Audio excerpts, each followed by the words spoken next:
हाँ जी, करिए शुरू। नहीं। Let's start. Are you ready? What do you want to से?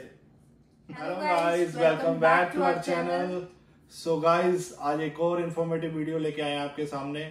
सो आज का टॉपिक है टूरिस्ट वीजा और विजिटर वीजा कनाडा में कैसे अप्लाई कर सकते हैं, उसके क्या क्या एडवांटेजेस हैं, वो हम आज आपके साथ डिस्कस करेंगे। तो मतलब हम मेन ये बताएंगे कि मतलब आपके चांसेस अबाउट टू जीरो हो जाएंगे रिफ्यूजल के, है ना। मतलब आपका रिफ्यूजल केस नहीं आएगा और इसके चांसेस अप्लाई करने के लोगों के सिर्फ 1-2% होता है जिनका अप्रूव होता है ना। तो हम बताएंगे कि मतलब 100% अप्रूव कैसे होगा आपका और क्या क्या रिक्वायरमेंट है और कैसे आप ले सकते हो। मैं गारंटी देता हूं, अगर आप इस वीडियो को एंड तक जरूर देखोगे ना, तो मैं बता दूंगा कि आपके चांसेस 100% हो जाएंगे वीजा लेने के। बस कुछ उनकी रिक्वायरमेंट है जो कि हम बताएंगे आपको और क्या क्या टिप्स है हमारे के लिए। वीडियो को एंड तक जरूर देखना। तो चलिए वीडियो को शुरू। पहले तो मैं डिस्क्लेमर देना चाहूंगा कि मैं कोई एजेंट नहीं हूं जो कि मतलब वीजे अप्लाई करता है। एक्सपीरियंस के बेस पे मैं वीडियो बना रहा हूँ इसके ऊपर, ताकि आपका रिफ्यूजल बिल्कुल ना लगे और आप एजेंट के चक्कर में ना पड़ो। खुद भी अप्लाई कर सकते हो आप और आपके काफी पैसे बचेंगे इससे। सो चलिए गाइस, वीडियो को शुरू। जिस वीजा की हम बात करने जा रहे हैं वो है विजिटर वीजा और टूरिस्ट वीजा। ये दोनों ऑलमोस्ट सिमिलर है, थोड़ा सा प्रोसेस चेंजेस है इसमें, मतलब रिक्वायरमेंट थोड़ी सी अलग है, बाकी ऑलमोस्ट सेम है। तो चलिए पहले बात करते हैं विजिटर वीजा की।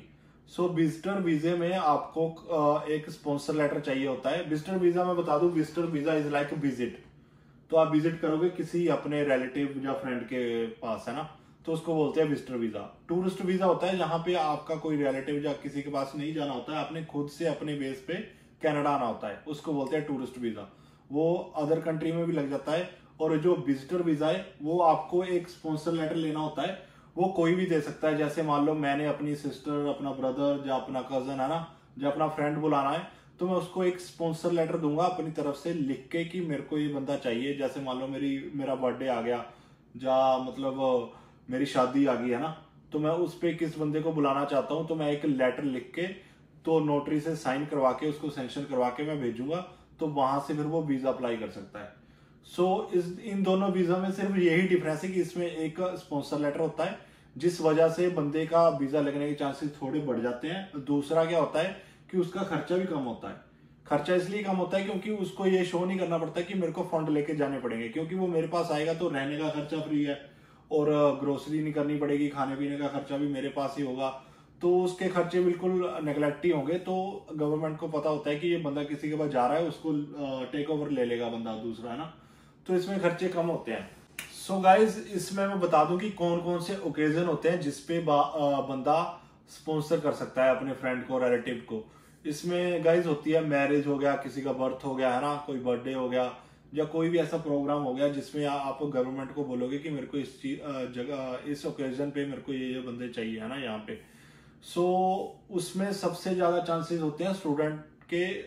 मैक्सिमम जो स्टूडेंट्स होते हैं ना गाइज, वो क्या करते हैं कि जब उनकी कॉन्वोकेशन होती है ना, जैसे आपका कॉलेज 1 साल का या 2 साल का है, जब आपकी मतलब डिग्री या डिप्लोमा खत्म होता है ना, तो उसके बाद जो कॉन्वोकेशन होती है ना, वहां पे आपके 100% चांसेस होते हैं कि आप अपने पेरेंट्स को, अपनी ब्रदर और सिस्टर को, जिनके चांसेस बिल्कुल जीरो होते हैं ना अगर आप सिंपली अप्लाई करोगे, तो उस टाइम कॉन्वोकेशन के टाइम वो इतना सोचते नहीं गवर्नमेंट, क्योंकि उनको पता होता है कि ये काफी बड़ी ओकेजन है, तो इस पे इजीली वीजा मिल जाता है हमारे पेरेंट्स को भी, हमारे ब्रदर सिस्टर को भी।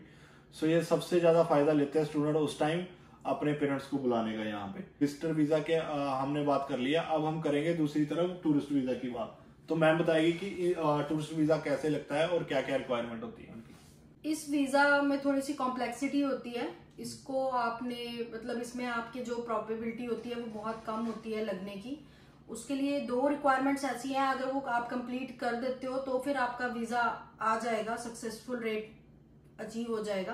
पहली ये होती है कि आप एक अच्छे टूरिस्ट होने चाहिए फॉर सर्टेन अदर कंट्रीज, मतलब आपके पासपोर्ट्स पे बाकी कंट्रीज की स्टैंप लगी होनी जरूरी है। उससे गवर्नमेंट को ये रियलाइज हो जाता है कि आप एक टूरिस्ट पर्सन हो, आपको अलग अलग कंट्रीज को एक्सप्लोर करना पसंद है, तो आप यहाँ पे सिर्फ घूमने के पर्पज से आ रहे हो, यहाँ पे सेटल होने के पर्पज से नहीं आ रहे हो। अगर उनको हल्का सा भी डाउट होता है कि आप यहाँ पे सेटल होने के पर्पज से आ रहे हो, तो फिर आपके रिजेक्शन के चांसेस बहुत ज्यादा बढ़ जाते हैं। तो आपका जो पासपोर्ट है उस पर बहुत सारी स्टैंप्स लगी होनी जरूरी है। हमने अपनी प्रीवियस वीडियोस में भी इस बारे में डिस्कस किया था हल्का सा। आज डिटेल में आपको बता रहे हैं कि अगर आपके पासपोर्ट पे बाकी कंट्रीज जैसे दुबई हो गई या फिर सिंगापुर, मलेशिया, ऐसी कंट्रीज को आप कम खर्चे में विजिट कर सकते हो।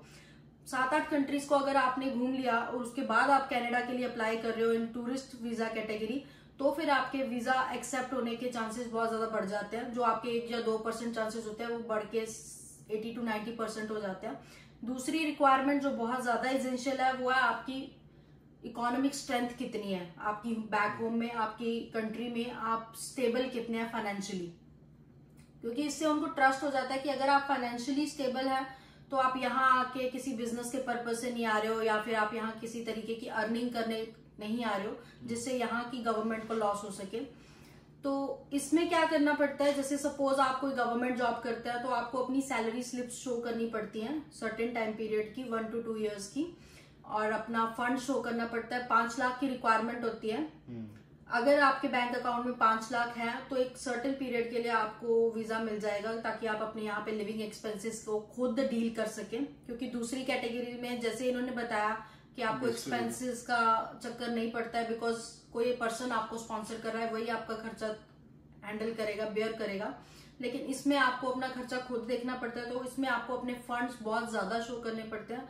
5 lakh is the minimum requirement. मतलब क्योंकि 6 मंथ का वीजा होता है ना ये, तो 6 मंथ के वीजे में उन्होंने ये देखना है कि 6 मंथ में सर्वाइव करने के लिए जितना पैसा चाहिए। मान लो यहाँ पे अभी चल रहा है 1500 है ना, 1000 या $1500 लग जाता है मंथ का, तो उस हिसाब से उनको चाहिए कि 6 मंथ के मिनिमम बैलेंस इनके पास बैक होम या बैक अकाउंट इंडिया में होना चाहिए ताकि आप 6 मंथ यहाँ पे सर्वाइव कर सको। क्योंकि यहाँ पे आप काम नहीं कर सकते, अगर काम नहीं करोगे तो इतना पैसा होना चाहिए बैंक अकाउंट में। या अगर आप टूरिस्ट वीजा की कैटेगरी में आ रहे हो तो आप यहाँ पे लीगली वर्क नहीं कर पाओगे क्योंकि ऐसा अलाउड नहीं होता है। अगर आप बिजनेसमैन है अपनी कंट्री में तो आपको अपनी टैक्स रिटर्न शो करनी पड़ेगी 2 साल की, जो मैंडेटरी है। अगर इन रिक्वायरमेंट्स को आप फुलफिल करते हो तो आप किसी भी एजेंट के पास जाके अपनी फाइल अप्लाई कर सकते हो, या फिर आप खुद भी कर सकते हो अगर आपको इस चीज की नॉलेज है कैसे अपने अप्लाई करना। जस्ट डॉक्यूमेंट्स और जो साइट पे आपको IRCC की साइट पे जो डॉक्यूमेंट्स रिक्वायर्ड होंगे आपको वही सबमिट करने और वीजा अप्लाई हो जाएगा। उसकी प्रोसेसिंग फी कितनी है वो आपको एंड में बताएंगे। सो बेसिकली गाइज यहाँ पे 100% चांसेस उनके होंगे जिनके पास एक बहुत ही मतलब स्ट्रॉन्ग पासपोर्ट होगा। ठीक है, कम से कम 4 से 5 या 6 कंट्रियां उन्होंने विजिट करी होंगी ऑलरेडी, जैसे दुबई चले गया ना, सिंगापुर जैसे मैम ने बताया। तो दूसरा मैं ये बताऊंगा कि दूसरा उनको ये गवर्नमेंट को रियलाइज करवाना है आपने कि वो बंदा वेल सेटल्ड है इंडिया में, गवर्नमेंट जॉब कर रहा है, या फिर सैलरी स्लिप शो कर दो कि उनके पास की ऑलरेडी उनके पास जॉब है, कोई बेला बंदा नहीं है। मतलब जो तो बैचलर्स होते हैं गाइज, जैसे मान लो जो स्कूल खत्म करने के बाद कॉलेज गोइंग होते हैं, बैचलर्स होते हैं जो जॉब नहीं करते हैं ना, फ्री होते हैं, मान लो 2-3 साल का गैप है उनके पास, वो सोचते हैं कि हमारा इजीली लग जाए तो हम वहां पे आके कम पैसे में सेटल हो जाएंगे। तो मैं बता दूं कि उनके चांसेस 0% है। बाय लक अगर गवर्नमेंट ने नहीं ध्यान दिया अलग बात है, बट आपके चांसेस 0 है। तो अगर आप एजेंट के पास जाते हो ऐसा बैकग्राउंड लेके जिसका आपके पास कोई आपका है ना तो आपका पासपोर्ट स्ट्रॉन्ग है, ना ही आपका बैकग्राउंड स्ट्रॉन्ग है, ना फाइनेंशियली आप स्ट्रॉन्ग हो, ना आपके पास कोई जॉब है ना, तो आप मुंह उठा के अगर चले जाओगे कि टूरिस्ट वीजा लगा दो, विजिटर वीजा लगा दो, तो वो आपसे पैसे ले लेंगे। एजेंट का काम है ठगना, एजेंट का काम है अपने पैसे बनाना। वो एक बार कस्टमर आ गया तो आपको खाली हाथ तो भेजेंगे नहीं, कोई कस्टमर को ऐसे नहीं बोलेगा कि नहीं आपका नहीं लगेगा, वो ट्राई करेंगे। अगर 1000 लगाया उसमें से 1 लग गया तो उनका कोई नुकसान नहीं है, वो आपसे फीस लेंगे। जैसे इंडिया में चलता भी, जब मैं आया था 4 साल पहले तो एजेंट की फीस होती थी 20,000 इंडियन रुपीज है ना, तो अभी पता नहीं 30 या 40 जितना भी लेते हैं है ना, तो वो जेन्युइन उनका मतलब 30,000 में अगर लगा रहे हैं। बट अगर आपका बैकग्राउंड नहीं है, अगर आपका पासपोर्ट स्ट्रॉन्ग नहीं है, अगर आपका प्रोफाइल ही नहीं अच्छा, तो मैं आपको पहले बता दूं कि आप ना जाओ एजेंट के पास, आपका लगेगा ही नहीं, सीधी सी बात है। तो जो रिव्यूजल आते हैं ना इस चीज के, अगर मान लो कि लोगों ने 100 बंदों ने है ना वीजा लगाया तो उनमें से 2 बंदों का आया, क्योंकि 98 को पता नहीं कि हमारी प्रोफाइल है ही नहीं है, वो उसके अकॉर्डिंग तो हम क्यों लगा रहे हैं ना, एजेंट थोड़ी बताएगा आपको कि इनका नहीं लगेगा। तो इसलिए हम क्लियर कर रहे हैं कि आप लोगों का नहीं लगेगा अगर पासपोर्ट स्ट्रॉन्ग नहीं है और आपके पास जॉब नहीं है।